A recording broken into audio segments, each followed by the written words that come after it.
Getting started with Python. Python is a programming language developed by Guido van Rossum in February 1991. Now, why do we need programming language, and why are we studying this programming language? Now, basically, in order to communicate, we need some language. Say, for example, if you want to communicate with other person, we communicate with language, maybe English language or Hindi language or any other languages. But in order to communicate with one person to another, we need languages. Now, languages is nothing but a communication medium between two persons. Now, what is this programming language? Now, programming language is just like a language to communicate between computer and a human. In order to communicate between computer and human, we use this programming language called Python. Now, Python is based on or influenced with two or more programming languages. Number one is ABC language and modular 3. So basically, Python is based on two languages, ABC language and modular 3. These two are the languages. Python is easy to learn yet powerful object-oriented programming language. Now, Python, it is easy just like an English language, how we speak, yet it is powerful object-oriented language. Now, you'll talk about object-oriented programming language later. It is a high-level programming language, yet as powerful as many other middle-level, not so high-level language like C, C++, Java, etc. Now, this C, C++, and Java are nothing but a programming language through which we communicate with a computer. But here we're going to study about Python. Advantages of Python. Number one, easy to use. Python is compact and very easy to use object-oriented language with very simple syntax rules. Now, just like our English language, we have some rules how to speak, how to talk, how to communicate. That is nothing but a grammar. We use grammar as a rule to write. Same is the case in programming language. We have rules to write. Now, who provides these rules? Syntax. Syntax is the rules that is provided for the programming languages. Number two, expressive language. Python expressiveness means it is more capable to expressing code's purpose than many other languages. Now, unlike other languages like C, C++, and Java, Python expressiveness means it is very easy to express. Say suppose you want to exchange the numbers. Say suppose initially A is equal to 1 and B is equal to 2. Now, in order to interchange in Python, or into exchange, or we can say swap, it is very easy here. Say for example, let me write here,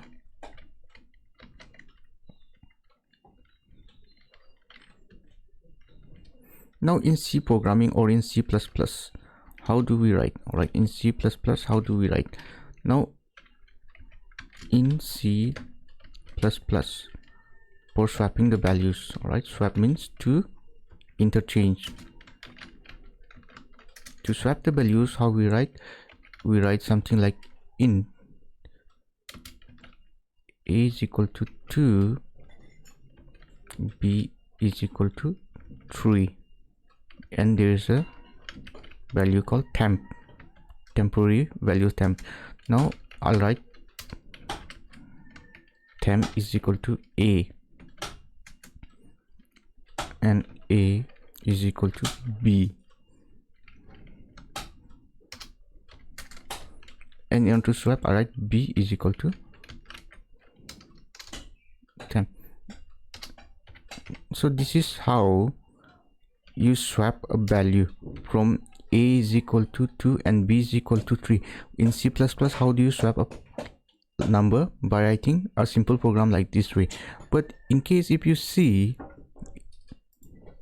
in Python, right? In case if you see in Python, how do we write? How do we swap a number?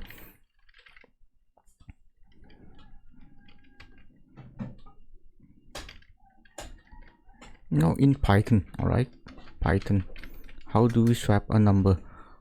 So suppose I write A comma B is equal to 2 comma 3. Then I write A comma B is equal to B comma A. So in Python, you can swap a value with 2 lines. It is very easy. Basically what happens here, basically or initially you can say a is equal to 2 and b is equal to 3. Now in the next line I have interchanged the values. A comma b is equal to b comma a. So the value of a will be the value of b, that is 3, and value of b will be value of a, that is nothing but 2. So this is how you interchange the values in, or we can say values in Python. So it is easy to express in Python. Interpreted language. Python is an interpreted language and not a compiled language. Now this means that Python installation interprets and executes the code line by line at a time. This makes Python an easy to debug language and thus suitable for beginners to advanced users. Now what is this interpreted language? Interpreted language is a language, right, where we execute the code line by line at a time. Say for example here, if I write here how Python executes a code. Say suppose I'm writing here, this is the first line. So Python will execute the first line, then this is the second line. Now what is this interpretation or interpreted language? What is this interpreted language? What is this interpreted language? Now in interpreted language what happens? Now actually we are having 2 lines here. We have 2 lines in a sentence.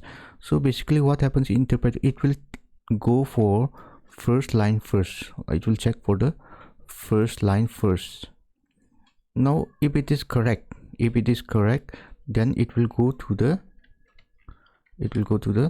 second line. All right, this is how it works in interpreted language. It will go to the second line. If there's an error in the first line, then what happened? Now this is a first line, this is a nothing but a first line. Now if there's an error in the code in the first line, then what happened with the interpreted language? It will give us the error, then only it will check for the second line. It will not go for the first line, it will go for the second line when the first line is complete. So this is about interpreted language. Now what is a compiled language? In compiled language, it will read 2 lines all together first. It will read 2 lines all together first. Now it will read and it will give us many error. If there's any error, it will give error from all these lines. Say suppose here, if I write here, this is our first line, and if I write here, this is our second line. Now what will happen in interpreted language? It will check for the first line, right? It will check for the first line. Now Python will check whether the sentence is correct or not. Now here we can see here, observe here, there is an error in this one. All right, in the first line there's so it will give us an error, and we have to make a change. Instead of R, we have to write the, then only Python will correct the program. Once it is correct, then it will go to the second line. It will go to this second line here. Now it will check for the second line. These are the second line. Again here I'm writing here R. So there's an error in the sentence. There's an error in the sentence. So we have to correct the error. Once it is corrected, then it is able to move on.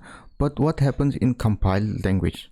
In compiled language, it will read the first line and it will read the second line, and it will give us 2 errors. How many errors are there? 2 errors. So it will give us 2 errors directly. 2 errors directly. It will give us 2 error. All right, directly. What are the 2 errors? In the first line also we have 1 error. In the second line we have 1 error. So total we have 2 errors. 2 errors will be displayed directly. So basically what happens in compiled language? In compiled language, two lines or more, if there are more than two lines of code are there, it will read all the lines at first and it will give us the error.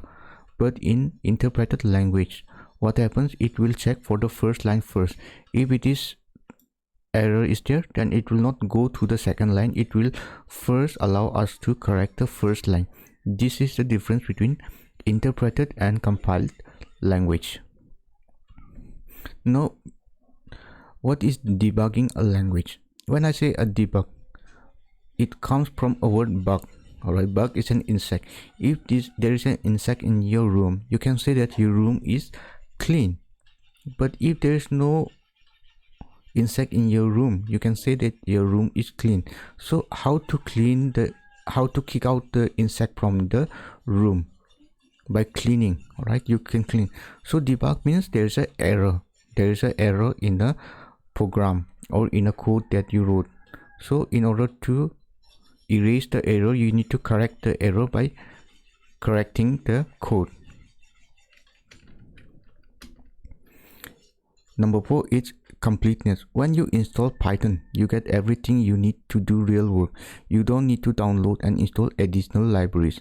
So whenever you download a Python, everything that you need everything will be there in the libraries. Now you'll know about libraries later. Now, cross-platform language. Python can run equally well on variety of platforms like Windows operating system, Linux, and Macintosh, supercomputers, smartphones, etc. Or in other words, we can say Python is a portable language. Say for example here,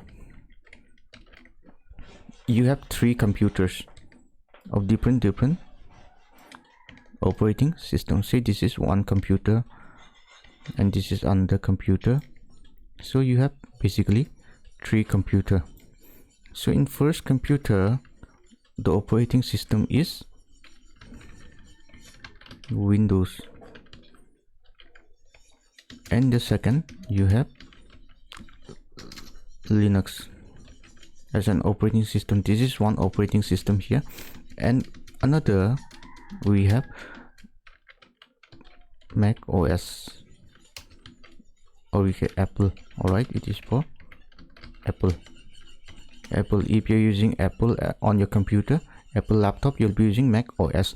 So suppose you're writing some code here in Windows operating system. Now the same code that you write in Windows operating system can be run on Linux, and it can be run on Mac OS. So this is what it means. This is cross-platform. So if you're writing a code in Windows operating system, the same code can be run on Linux operating system and in Mac operating system. So this is nothing but a cross-platform. So even if you write a code in Linux, you can execute the code in Windows also, and you can execute the code in Mac OS. This is nothing but a cross-platform language. So Python is a cross-platform language. Now, free and open source. Python language is freely available, that is without any cost, and its source code is also available, that is it is open source. Now, free and open source, what does it mean? Now Python is a programming language which is available for free. You can download it. Does not cost us to download. We don't need to buy. It is freely available. And now Python is wrote under some programming language. There'll be some code. Now you can modify the code if you want, because it is open source. When I say open source means you can modify the program or the code that is written under the Python programming language. Number 7, variety of usage and application. Python is being used in many diverse fields applications, some of which are scripting. You can use Python in scripting, or you can use in web application. Now when I say web applications, it means certain websites like Facebook or any other website. You can use Python for game development. You can use Python for GUI programs like your desktop software or desktop icons. All right, you can create programs like antivirus programs or any other database applications and rapid prototyping.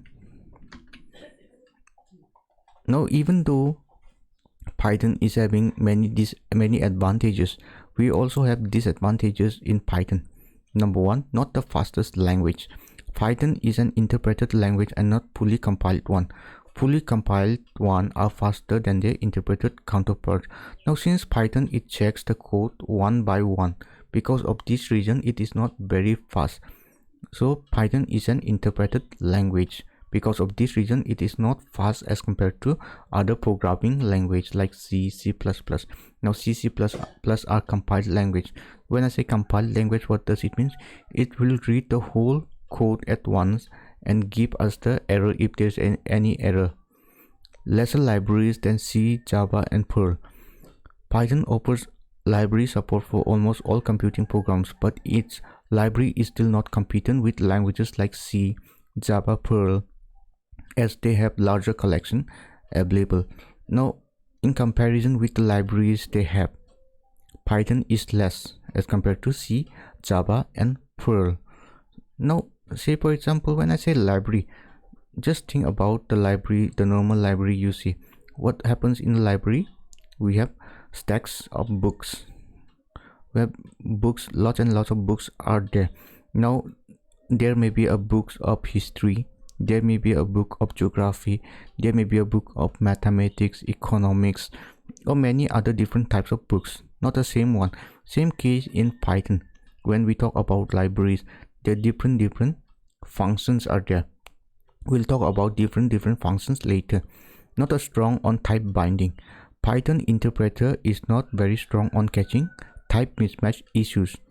For example, if you declare a variable as integer but later store a string value on it, Python won't complain or pinpoint it. Now say for example, when I say integer, now what are integers? Integers are numbers, say 1, 2, 3, 4, 0, or decimal number 1.2. These are nothing but an integer. Now if you store an integer with a variable, all right, with a variable here, say for example,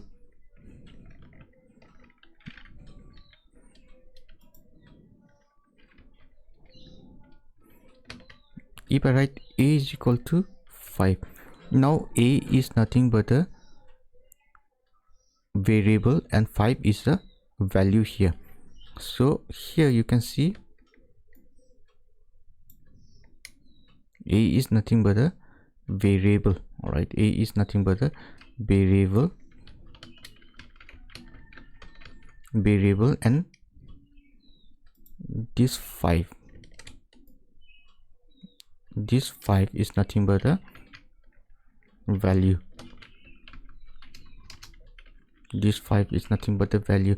Now Python, now 5 is basically a number. Now if I write another like this, like b is equal to 5. So when I write b is equal to 5, now basically 5 is a number. All right, 5 is a number, but if I write b is equal to under double inverted comma 5, it will act as a string. Now you'll know about string later, so Python won't complain that it is a string. So not a strong on type binding. Number 4, not easily convertible. Because of its lack of syntax, Python is an easy language to program, but this advantage has disadvantages when it comes to translating a program into another programming language. Say suppose you're working with Python programming language. Now Python is very easy as compared to other programming language, but if you try to convert the program that you write into another programming language like C, Java, or Perl, it is very difficult, or we can say not easy to convert. So these are the disadvantages of Python. Now working with Python. Now once you install Python on your computer, you can work in Python in the following ways. There are 2 ways through which you can work with Python. Number 1 is interactive mode, or we call it immediate mode, and number 2 is script mode. Now what is this interactive mode? Interactive mode of working means you type a command, one command at a time. So you can work only with one command at a time, and the Python executes the given command there and then and gives you the output. Now when you write certain commands in Python in interactive mode, you'll get the output there only. Now for example, if you type 2 plus 5 in front of a Python prompt, it will give you the result as 7. To work in interactive mode, you have to follow the following process. First, click on the start button, then go to all programs, then click on the Python folder, then click on idle. Idle is nothing but a Python GUI. Now let me show you how to go with this. Now this is a start button. This is nothing but you go to start button. Now since I'm using Windows 10, I don't need to go to all programs. Now if you're using Windows 7 or under version of Windows, then you have to go to all programs. All programs button will be there.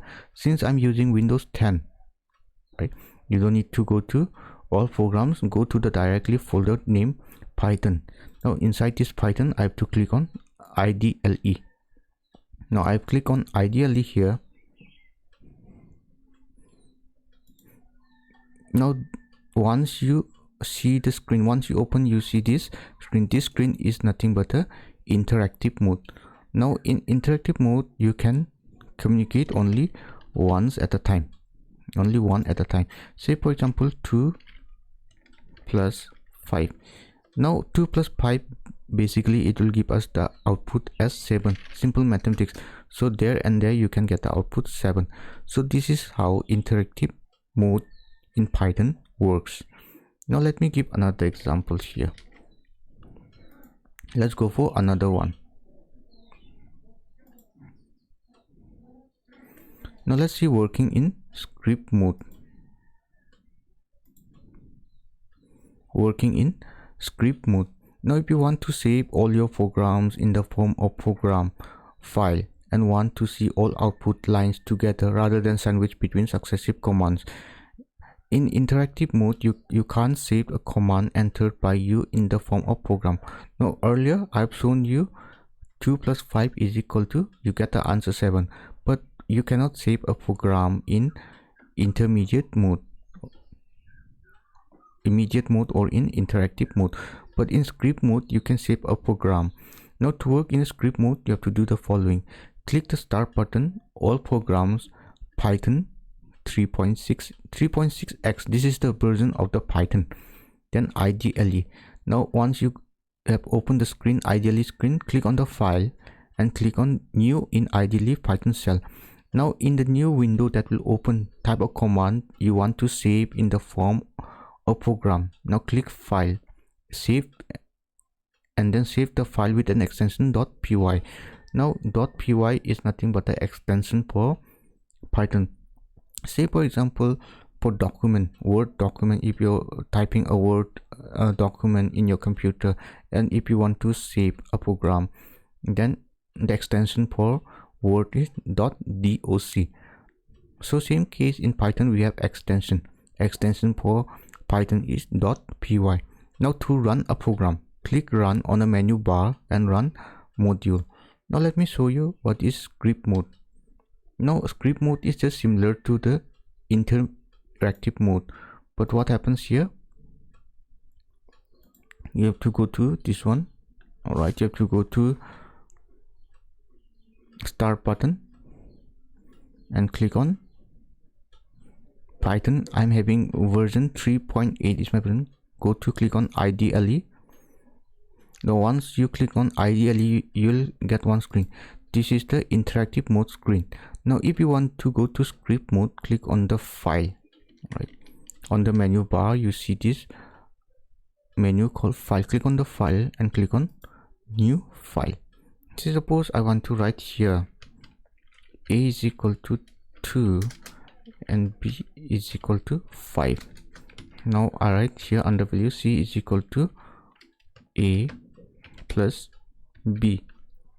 Now value of a is 2 and value of b is 5. Now I'm storing this a plus b in variable name c. Now I want to display the output of a plus b. How to display the output? We have to use the print command, right? Print is a command. Print c. Now you cannot run the program. First, in order to run program, you have to save a file. In order to save a file, click on file, and there's a save option is there. Click on save. Now write the file name here. I'm writing here example, right? I'm writing here example 1. All right, now extension is .py. Since already .py is there, I'm not writing the extension here. Save as type is .py here. Once I save, all right,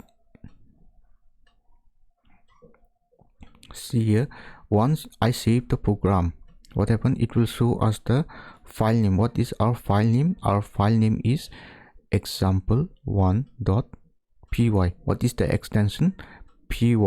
Now where it has been saved? It has been saved to my D drive, software files, Python, and under Python, example1 is a file name. Now if you want to run the program, this program, so what you need to do, you need to go to the menu bar. In this menu bar, you have file, you have edit, you have format. Then you have to click on the run button. Once you click the run button, you will see many options: run module, run customize, check module, Python shell. But you need to click on this run module. Now once you run a module, you'll get the output as 7.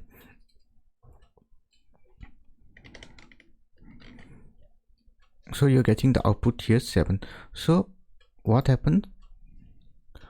In script mode, you can save a program, but in interactive mode, you cannot save a program here. Now understanding the print command.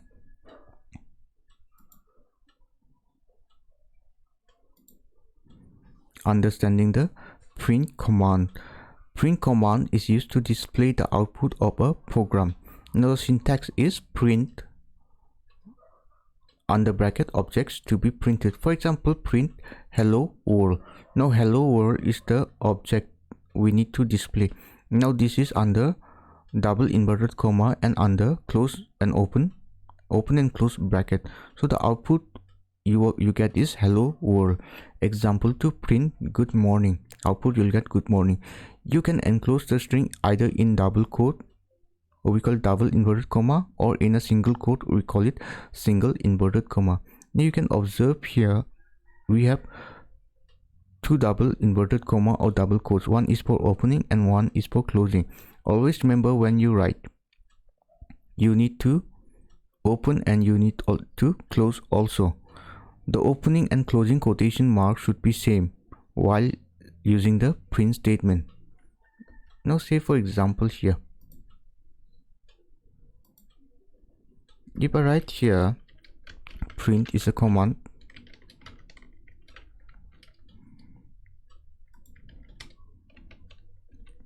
this is syntax. Under this syntax I write double invert comma good morning. So whatever you write under double invert comma or double quote is nothing that we are going to display as an output. Now if you click enter, it will give us the output as good morning. Now this is it, double invert comma. Print command works with double and both single inverted comma. Print, if I write in single inverted comma, say hello world. So this is in single inverted comma. It will give us the output hello world. Now suppose if you want to write print, your opening quote is single inverted comma, say hello, but your closing is double inverted comma. So what happens when we write like this? It will give us an error saying EOL, which means end of line while scanning string literal. So whenever you use using the opening as a single inverted comma, always close with a single inverted comma. So opening and closing should be same. If it is not same, then it will give us the error. So if you're using this double inverted comma as the opening quote. You should always close with double inverted comma. This is about print command.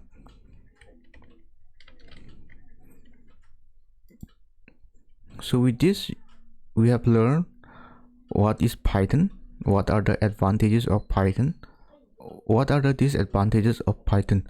We have also learned what are the two ways in which Python can work. Number one is script mode and number two is interactive mode. Now we have learned what is interactive mode and what is script mode, and now we have studied what is print command. So with this, we have completed our class for today.